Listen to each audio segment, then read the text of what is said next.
സർവത്ര ഗോവിന്ദനാമസങ്കീർത്തനം. ഗോവിന്ദ ഗോവിന്ദ. ദശകം 99. വേദസ്തുതി. വിഷ്ണോർവീര്യാണി കോ വാ കഥയതു ധരണേ കശ്ച രേണൂർമിമീതേ യസ്യൈവാംഘ്രിത്രയേണ ത്രിജഗദഭിമിദം മോദതേ പൂർണ്ണസമ്പത്ത്. യോസൗ വിശ്വാനി ധത്തേ പ്രിയമിഹ പരമം ധാമ തസ്യാഭിയായാം ത്വൽഭക്താ യത്ര മാദ്യന്തി അമൃതരസമരന്തസ്യ യത്ര പ്രവാഹഃ.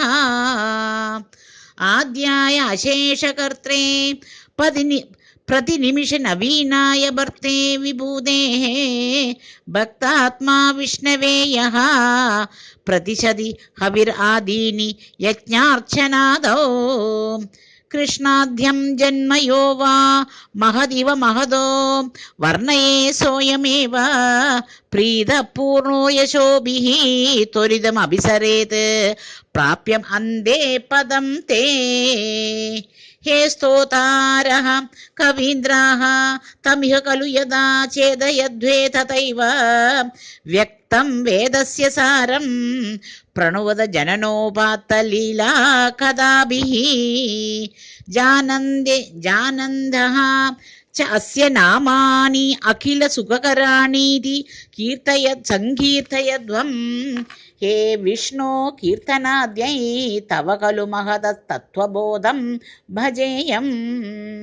विष्णो वीर्याणि सम्पश्यत मनसि सदा यैष धर्मानबध्नात् यानीन्द्रैश्यैव भृत्या प्रियसख इव च व्यातनोद् क्षेमकारी.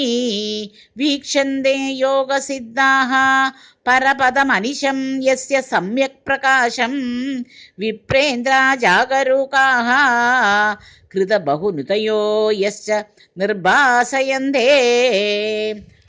नो जानो जायमानो बीजसमधिगतः त्वन्महिम्नोऽवसानं देवा श्रेयांसि विद्वान् प्रतिमुहुरभिते नाम शंसामि विष्णो.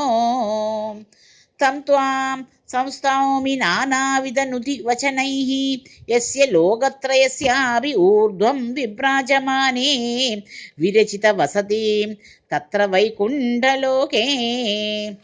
आभसृष्ट्यादिजन्याः प्रथममयि विभो गर्भदेशे ददुस्ता यत्र त्वय्येव जीवा जलशयन हरे सङ्गता ऐक्यम् आभन्.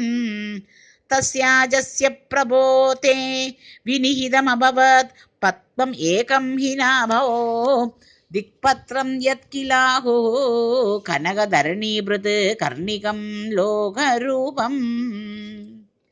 हे लोकाः विष्णुरेतद्भुवनम् अजनयत् तद् न जानीत यूयं युष्माहं हि अन्तरस्थं किमपि तदपरं विद्यते विष्णुरूपम्.